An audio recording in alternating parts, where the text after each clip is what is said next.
Hello. आज के इस वीडियो लेक्चर में आपका स्वागत है। वैसे तो आप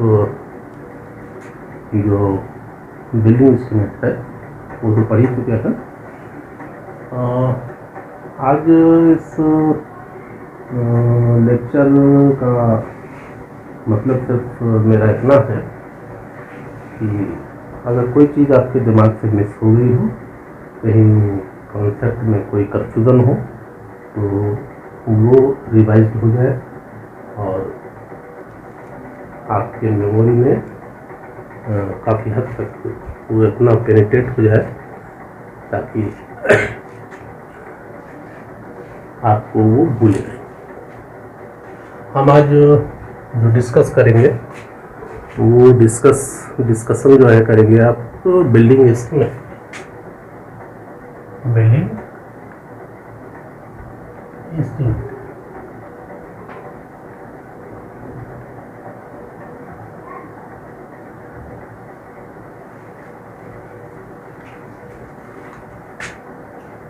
जैसा कि आप जानते हैं कि किसी भी प्रोजेक्ट की, क्या मान लीजिए कोई बिल्डिंग ही है, तो उसके निर्माण के पहले उसकी लागत निकालना ही एस्टीमेटिंग का। और जब आप किसी प्रोजेक्ट की या किसी बिल्डिंग की एस्टीमेटिंग करते हैं तो एस्टीमेटिंग से जो उस प्रोजेक्ट की कॉस्ट आती है वो कॉस्ट थियोरेटिकल कॉस्ट होती है। अब ये आपके कौशल पे निर्भर करता है कि आपकी जो एस्टिमेटेड कॉस्ट है उसमें और एक्चुअल कॉस्ट जो निर्माण कार्य पूरा होने के बाद पता चलती है उसमें ज़्यादा डिफरेंस ना हो। तो बढ़िया एस्टीमेट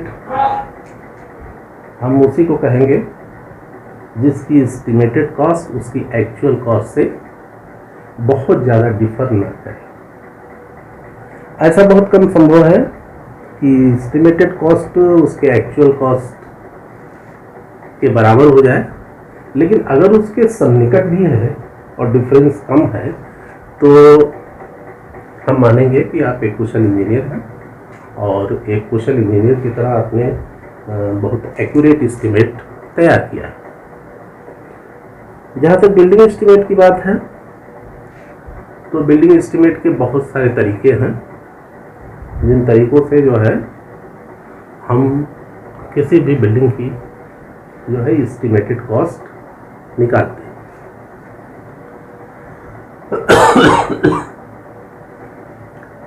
उन तरीकों को आप तो उन मेथड्स को आप जानते ही होंगे, जैसे preliminary estimate, plinth area estimate और cubicle content method.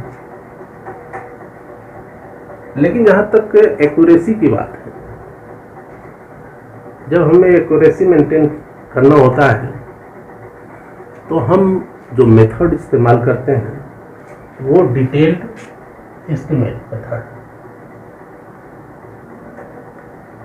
Detailed estimate method.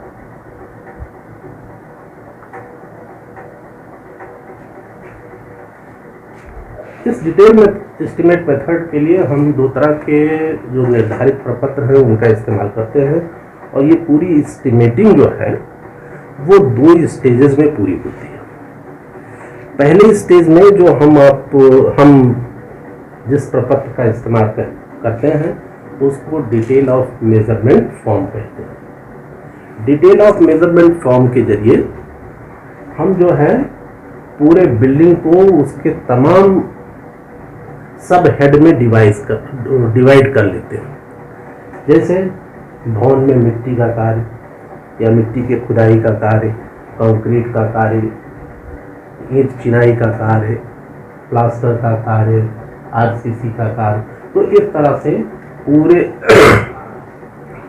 पूरे प्रोजेक्ट को हम जो है डिफरेंट मदों में विभक्त कर लेते हैं, विभाजित कर लेते हैं, और उन मदों को, आइटम ऑफ वर्क्स को जो है ड्राइंग की सहायता से, ड्राइंग में जो आपका प्लान है, किसी बिल्डिंग का प्लान और उसका एलिवेशन और उसका सेक्शन, ये तीनों ड्राइंग की मदद से, तीनों चीज़ों की मदद से हम जो है किसी भी अवयव की, किसी भी पार्ट की लंबाई, चौड़ाई या ऊंचाई ड्राइंग से निकाल लेते हैं।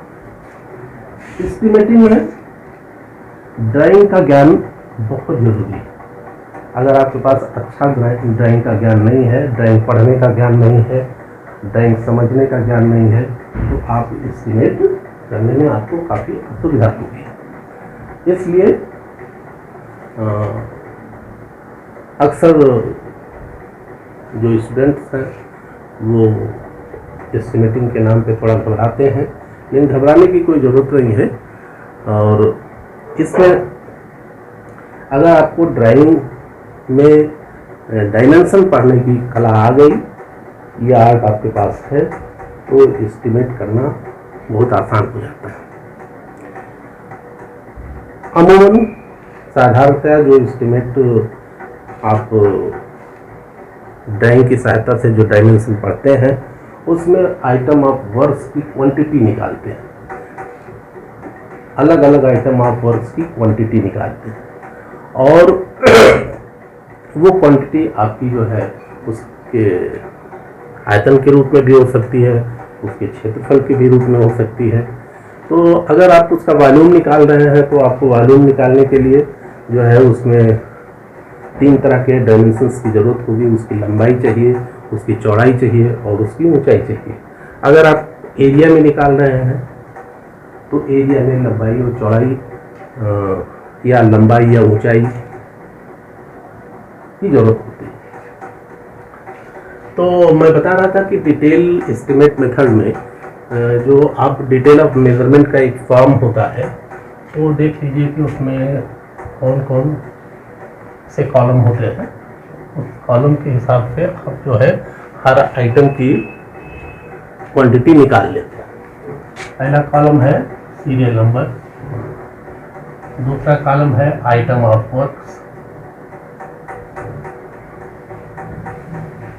तीसरा कॉलम इसमें आ जाता है नंबर, कितनी संख्या है उसकी।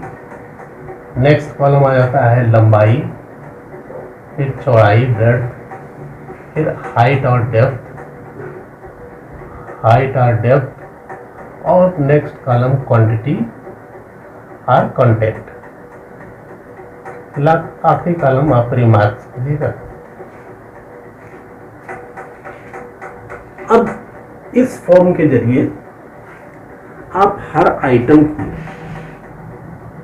क्वांटिटी निकाल लेते हैं, कौन सा आइटम कितनी मात्रा में होना है वो ड्राइंग की सहायता से आप निकाल लेते हैं।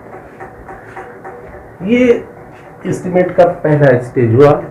और दूसरे स्टेज में आप जो है एब्स्ट्रैक्ट ऑफ कॉस्ट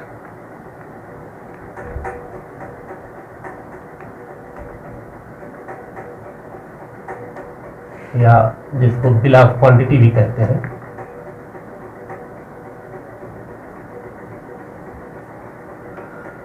इसकी गणना करते हैं। इस स्टेज में आप जो है हर आइटम की जो क्वांटिटी पहले डिटेल ऑफ मेजरमेंट फॉर्म में निकाल चुके होते हैं, उस क्वांटिटी को उपयुक्त दर से मल्टीप्लाई कर देते हैं, तो उस आइटम की, पर्टिकुलर आइटम की कॉस्ट निकल जाती है। तो जब उस पर्टिकुलर आइटम की कॉस्ट निकल गई, तो इस तरह से मान लीजिए किसी भी बिल्डिंग में आपके 50 आइटम हैं, तो 50 की अलग अलग कॉस्ट निकाल लेते हैं और फिर 50 को एक मरतबा जोड़ लेते हैं, जोड़ करके